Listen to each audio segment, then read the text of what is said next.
And hello once again. Today is March 2nd, 2022. This is recording 331. This is entitled, The Lord is With You. The Lord is with you. Those who were with me last week, if you recall, it was entitled, The Name of the Lord. What is in a name? What is the character of a name? What does it mean when you are named so-and-so, so-and-so, so-and-so? My wife and I were on a trip today, and we were coming back from Blacksburg, Virginia, and we were noticing all of the names that were on signposts, New Bethel community and Mount Horeb community. And I said, we just look at this.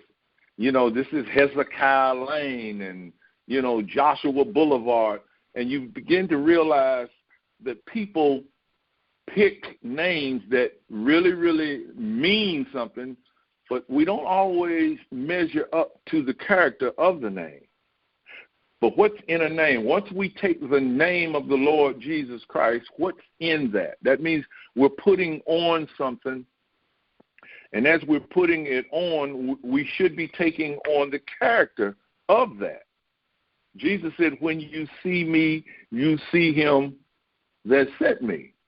So he was carrying the nature of the name of God. And today we're going to explore a little of when you take on that character and claim it as your own, there's a work that has to go on within you for you to get to the place where you've claimed, and then you can rest in ownership. The Lord is with you. That's an ownership. If we were just to stop with just that statement and think about God being with me, then what would I fear? See? And we have to come to that understanding or that realization that if God is with me, I have nothing to fear, so therefore I can rest. But if I'm always looking for rest and peace, then I have not come to that realization. So our exercise, if you will, is to fight with ourselves until we come to the realization. But to fight with ourselves means to put ourselves out here, expose ourselves to God. And that's not an easy thing to do, because to expose yourself to God, you're also exposing yourself to the world. You're exposing yourself as vulnerable. They can come and say and just about do whatever they want. And you have to step back and say, but the Lord is with me. And that's not an easy thing to do, because now your friends and your relatives and all those that care about you are going to come in and say, why are you sitting back and letting this happen to you? Why come you not doing something? Why come you don't tell them, put them in their place? And how are you going to look at them and say, the Lord is with me? You see, within each soul is a desire to be at peace, to rest from the present accusatory issues of life. What do I mean by that? To rest from the accusatory issues, the negatives. Well, one need only look at the story of Job. It says the sons of God came before the Lord, and who came with them? Satan. And we automatically look at that as what? This entity, some devil, who God says, I can't even look at ugly, but yet he allowed ugly to come in there and then looked at him and said, where you been? What you been up to? Well, spiritually speaking, that devil is that little thought that you carry with you all the time that's constantly saying, they ain't going to let you do this. Who you think you are? How you going to do that? Do you know where you came from? Don't you know there's more of them that so we're always being accused all day long, and most people fail because they can never get past the accusation. You can't do that. Oh, I ain't going to try. I remember when my mother was trying, I was a young boy, and she was always trying to open up a store, open up a skating rink, open up something, and somebody would come and say, you can't do that. And she was just going, they ain't going to let me do it, and she quit. But see, that's the thing about it. If you can't get past the accusation, well, and you stop. But within every person, as I said, is a desire to get to this place called peace and rest. There is that ever preoccupies man's thinking of insecurity. You don't know very many people walking around using what they call positive thinking. You don't believe me? Go outside and just go in any store and listen to the conversation that's going on between whoever and whoever. And listen, you will not hear people saying, you got to think positive. You never hear people saying, the Lord is with me. I'm not afraid. I was at a basketball game last night at Blacksburg, and I didn't even had forgotten that the mask that I wear says we walk by faith. I noticed people were just looking at me strange and whatnot, and then it dawned on me. They weren't looking at me because I look good. They were looking at that mask. They were going, what is this guy trying to say? But the bottom line was, what was I saying? I said, I am walking by faith. I'm not concerned with what y'all are doing. I am also saying what? The Lord is with me. So you get my point? I'm not lording that over them, and I'm not trying to show them that they're less than I am. It's just that that's the way I choose to walk. But as I said, we're always walking around with something telling us that the abounding disappointments of life are going to be with us always. We're never going to be anything because there's always too much coming against us. These declarations are forever prophesying torturous, insurmountable conditions. Will there ever be peace or rest that the soul longs for? Will I ever find it? And every time I say that, I keep hearing that song, Peace Beyond the River. And you know what we've been sold? Yeah, you're going to have peace one day. When? When you get out of this and die, that's when you go to, and then we struggling, never knowing that we should be striving with the Lord is ever with me. As one explores avenues to secure the position of peace, he usually finds material gain. And for some strange reason, he or she believes that gaining materially is going to bring about peace and rest. But it quickly finds out that with all of this wealth of materialism or the money or whatever, influence, he now has to create other avenues to protect that. He has to now hire people to watch over his material gain. And guess what comes along with that?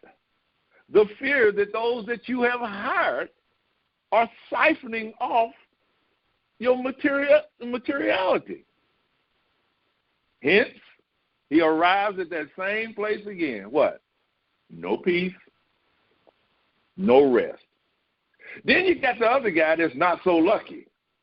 He's out here and he's fighting for his life and trying to get a hold on anything material, anything that will bring him peace, and he is always finding life disappointing. Y'all know him. We went to school with them. We see them struggling out here. We see them walking around, and they're always complaining. And everything they go after, all they can come to you with is more pain and more suffering that they're going through, and how the world has dealt them ugly blows, and if it wasn't for so-and-so, I'd be this and I'd be that. Wow. And he comes to meet that same entity. No peace, no rest. Lo and behold, when a man is at his wit's end, somebody will approach him, and what do they say? Bruh, here's your answer. Go to church. Go to church. If you go to the church, there is one over there that will take your worries away. He will give you peace. He will give you rest. And if you do this, he'll fill your cupboards with food. And if you do this, he'll fill your bank account with money. And if you do this, he'll fill your yard with materialism. Oh, my goodness, just go get in religion. Go practice religion. Now, the church becomes the tool utilized to achieve peace and rest from the noisome assaults of living. And you know what? When you first join, it may appear to be so. Like, that's the way it was for me. When I first joined, man, this thing called God stepped into my world, and it started to slinging people left and slinging them right and started bringing groceries in my house and money and jobs. And I mean, man, I was flying high. If you can just find God, the Creator, he will lavish upon you all the goodies that the world can offer. I know you've seen the commercials, the ministers, the ones that's driving the Escalades and living in the mansions, and they got the yachts and silk suits and flying here and flying there, airplanes. Y'all know what I'm talking about. But you know what's really strange about all of that? In his search for this peace and for this rest, you know what he doesn't realize? He has not made eternal salvation his priority. He thinks that he's going to be satisfied and that God is going to be satisfied by lavishly throwing on him what he put on Job. You know the story. Job. At the end of the story, at the end of the story, what did Job have? He had twice what he had in the beginning. But you know one thing that's left out most of the time, the important? What Job went through to get there. The realization of what he had to come through to get to the place where he could be doubly blessed. And in one place, I think it's in 40, he says, wow, I've heard of you, Lord, and I've talked about you in things that I didn't understand, but now I see you, and I think I'm going to be quiet. You see, man is always looking for that which is going to bring peace and rest. Do you think that the Ukrainians right now would love to have the God of the universe step in and put their hand on Russia and say, stop? There is no material gain that they can go through. There is nothing material that can bring them peace and rest. And what's so sad is that they don't know that situation is no more different than the 3 Hebrew boys going in a fiery furnace. It looks different. It looks like you got helicopters and bombs flying, but what's worse than you walking in a furnace? But the bottom line being what? The Lord is with me. See? That's the issue. In the beginning, as I stated earlier, when you jump into religion, man, this practice may be extremely fruitful. You think you done died and gone to heaven, You think that you got God's answer to everything, and everybody now needs to follow you. Check me out. But if there is no real change internally to appreciate what brought about this fruitfulness, guess what you're going to meet? The same two guys that the rich man or the poor man failure ran into. No peace, no rest. I hope that you're being able to conclude that what I'm talking about is something changing in your conscience. Something that tells you, don't be afraid. I'm with you. Don't be afraid of them. With them is the arm of the flesh, but with you is the name of the Lord and the character of the Lord. In other words, the Lord is with you. Unless the Lord be with you, there can be no peace, no rest. And what did Jesus say as he was leaving? My peace and my rest I leave with you. The smoothness of the flow of good now begins to slow in our lives. It's sort of like the fisherman who goes out and he hooks that fish, and as long as he keeps the tension on the line, it's pretty much, a done deal. It may take him an hour to get that fish out of the water. But usually if he can keep that tension, and then the line is strong enough and whatnot, the fish is not going to get away. But if he drops the head of that rod down for a second and that fish senses that, oh, man, usually they come up out the water, don't they? They come up out the water wagging that head, and everybody be saying, ain't that a pretty picture? That's not a pretty picture, because I had one come out the water on me one time, and I know I was 20, 30 yards away from that fish, and he wagged his head, and the next thing I know, that hook was about to smack me in the top of my head. I saw it coming, and I had to duck out of the way. This is what we have to do. We have to understand that God is not about just making life good for us. There's a relationship that we must come to, and that relationship is what we value, okay? And we don't value it because it brings materiality into our lives. We value it because it's the only thing that brings peace and brings rest. As I said before, our lives were great in the beginning, my wife and I, and then all of a sudden, it seemed that everything began to dry up, slow down. And we had to realize that we had been using external means to achieve peace and rest. And these are not sustainable. What does God tell us? Make no foreign idols. Make no foreign objects. Do not form anything to resemble those things that you know to be in heaven. What is he saying? Let me be God. Let me be that invisible priority, that invisible valuable substance that you prize above all things.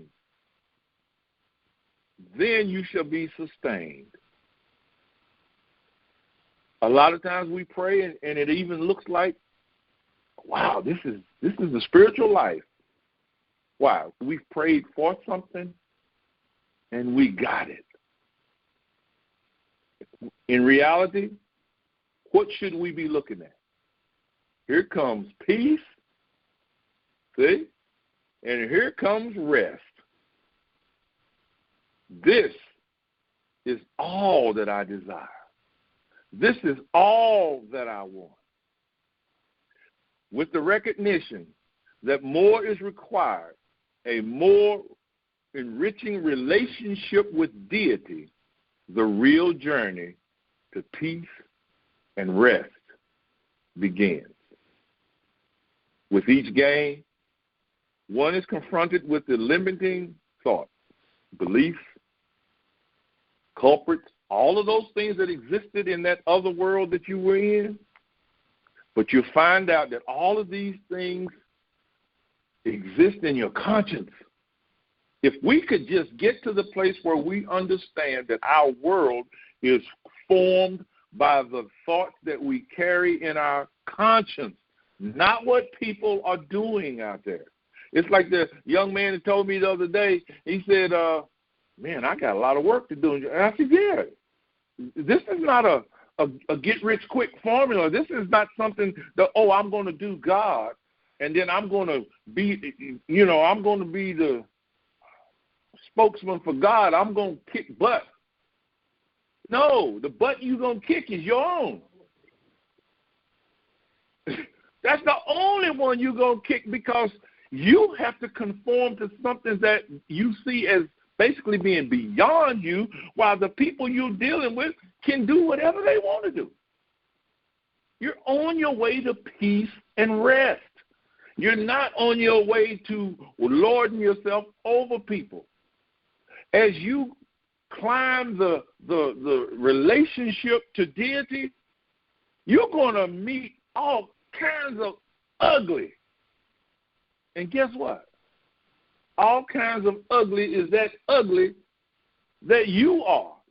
And it's not really you, but it's the ugly that you have been carrying with you to take care of yourself along life's journey, and you're meeting them now. And God is saying, got to get rid of that. We got to get rid of that. But, Lord, if I get rid of that, I won't have anything to hang on. And he says, lean on the everlasting arms. These things must be uncovered from our consciousness and presented to the light of understanding, that which restrains be overcome and cast out. The light now exposes that which does not belong to the relationship of oneness. I'm going to say that again. The light of understanding now exposes that which does not belong to the relationship of oneness. And each time something is thrown out, you become a little bit more vulnerable, you think. But really your protection is putting itself in place. With this unconditional submission, the soul becomes knit in service to that which is all and is submerged completely in love. Now, at that point, the thought that just popped in my head, but what if I die? What if you die? What control do you have over dying? Please tell me. Where did you come from? What was the mechanisms that brought you into play? Don't say mom and dad, because it wasn't. Because beyond mom and dad is something called life. And that life is coming into existence. Okay? So you don't know where you came from, basically. That's something you have to find out, and you can only find it out in your relationship with deity. You're here in the earth, and you don't know when Russia or whoever might drop the bomb on McDowell County, or drop the bomb on Baltimore, or drop the bomb on Clemens or Alexandria. You don't know. And you can get wiped out. A lot of us were walking around right now wearing masks, right? Are you 100% convinced that that mask is saving your life? I was in a place last night, and I just looked over away from me, and I went, there's 1,500 people right there. Then I went 1,500 times 1, 2, 3, 4, 5, 6. Wow, that's 15,000 people. Then there was 2 sections at the end. Then there was 15 sections behind me. There's 30,000 people in here. Some of them have masks on. Some of them don't. Some of them laying, kissing on each other. some of them, leaning over each other. I'm like, is the Lord with you? What if I had gone out on center court? They would have picked me up out of there so fast. Said, bro, you're not a part of this program. But that's what I'm saying is we get this false belief that something material is watching over us. And CDC has told you, I don't know how many times, we ain't never been through this before. We making this up as we go. And people are saying, I don't want to go through it. I ain't wearing no mask. I'm not getting vaccinated. I don't care. I'll sneeze on you. I'll do whatever I want with you, right? I'll touch you. I will not stay 6 feet away from you. You can't make me wear no mask, right? I'll even block the border between Canada and Michigan over a mask. You see, we need to understand that there's only one thing that can save us, and that's the realization that the Lord is with us. But when this person is submerged in love and realizing that he is making himself totally vulnerable now to that which we call God, the importance of the things of the world become non-important. There is no desire to return to its fashions nor to its house. In other words, taking myself as an example, when I saw the miraculous moving of God in my family over the years and whatnot, I knew there was something beyond this material existence. I knew it. And that's when my desire to know this, to get involved with it to the point to where I thought I was after materiality. I thought I was after a peace and a rest that, people were not going to be able to handle me or do anything. But the bottom line was what? I was falling in love. I was on my way home. I am on my way home. God is ever beckoning me to expose yourself to the light. Expose yourself to the light. What does that mean? Expose myself to me.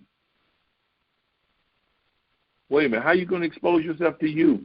I thought you was exposing yourself to God. Well, I had a man tell me the other day that women were basically useless on the planet. He said they're just the tool that God uses to bring males. They should not be allowed to let the word of God fall from their lips. I looked at him, I said, man, are you out your mind? Are you crazy? He said, no. And I can show you in the Hebrew. I can show you in the Greek. I said, man, you can't show me nothing. And he wasn't drunk. He was just crazy. I'm like, dude, are you crazy? Go back and read the Old Testament where Deborah judged the nation of Israel. I said, wait a minute. You're trying to tell me that God used a worthless piece of filth to bring our Savior into the world? I said, why didn't he just bring him here? Why did he need a woman? Come on. You see, there's so much stuff out there that's being taught. That's why I tell you, find something that works, then pour yourself into it.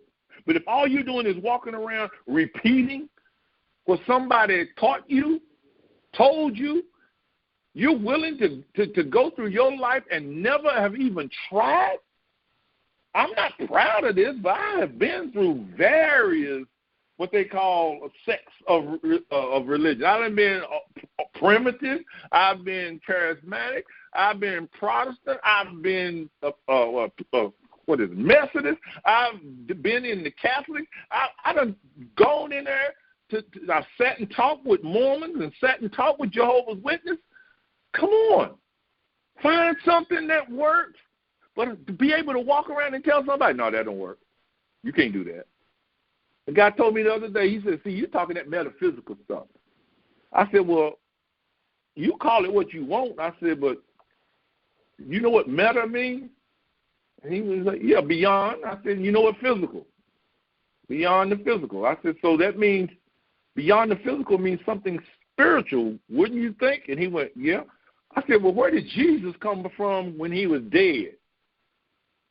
And he just looked at me. I said, bro, you're making an argument, but you have nothing to back it up. The soul, when it falls in love with the light, it's now seeing its worth. It enters into a covenant of love.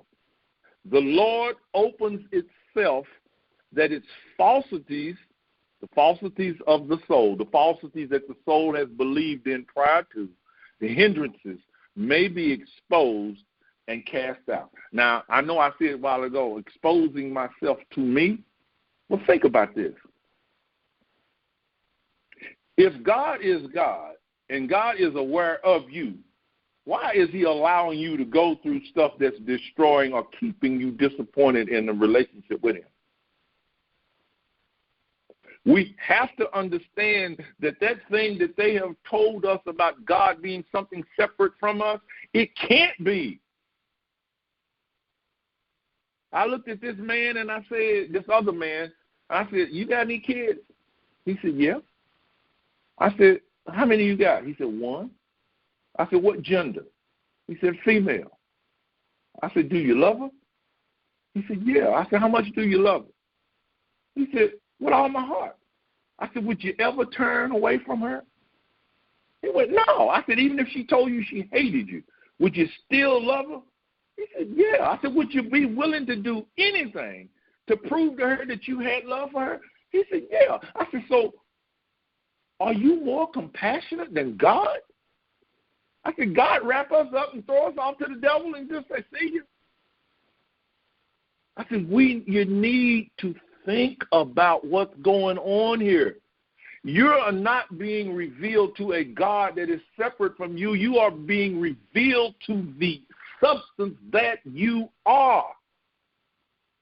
You're being revealed to yourself, because if there were a God out there that knows what I'm going through and doing nothing, no, can't be. Jesus and Moses both came off mountains, and what was the words that came out of their mouths? I am that I am. They went to find out who they were, and they came back, and there was no God separate from them once they realized what and who God was. Moses said, I am that I am, and he believed it so much that he put a mask on. It wasn't COVID-19 mask. And it did not run Caleb and Joshua away. I guarantee you they was all up in that mask going, man, Mo, how you do this? And the rest of the people were looking for peace and rest beyond the river. Jesus said, if you knew God, remember, you know me. Think about that. Ask yourself, if I knew God, I'd know every man. Who else would I know? I'd know every person on the planet. If I would not be out here trying to convince people that I know God and they don't. I would know who they were, and I would treat them that way. No matter what they did, I would treat them with love and forgiveness being my top priority. Let's finish up here. When the soul loves, it is robed as with a pure garment, robed with truth, as though girded with a sword and a shield. You getting that picture?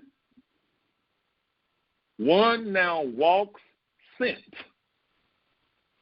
and is victorious. Favor is his constant companion. You know how sometimes I come in and I tell a little story about going in the store? I don't go in the store now to be victorious. I walk in the store knowing I am victorious. I'm not walking in the store and saying, y'all won't have to do what I want. No, wherever victory is, it jumps up. It's like my nephew's got a little dog, and the dog got up this morning and jumped in my lap. And I looked at my wife and I said, boy, Rambo just fell in love with me, didn't he? She said, yeah. Wow. She said, Chewy likes you too. Chewy is the dog in Georgia. Chewy come jump up in your lap and just lay there, just as long as you want to. And I'm like, what did the dog sense? I mean, the dog knows who I am. He knows that he has nothing to fear. Knows that I would do anything. But his parents, and my nephew and his wife, they're trying to keep him away from me. And I can't tell them, leave him alone. I might have to go wash my hands while I'm through playing with him, because of the beliefs I carry about animals. But the bottom line is, I'm not going to withhold. This dog is saying, man, I like you. Favor, being your constant companion. All that see shall behold and witness this great sight. For the Spirit of the Lord shall rest upon him, the Spirit of wisdom and understanding, the Spirit of counsel and might, the Spirit of knowledge and of reverence of the Lord. Can you see yourself as that? Start seeing yourself as that and not trying to show people, and watch them be drawn to the light that you represent, the light that you are, the way the candle draws the moth or the light bulb draws the bug. This one has searched with all his or her heart and found, shall not be afraid of evil tidings. His heart, her heart, is fixed, trusting in the Lord. Peace and rest elude no more.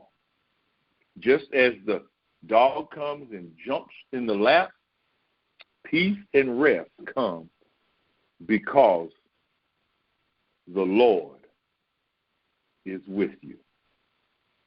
God bless you.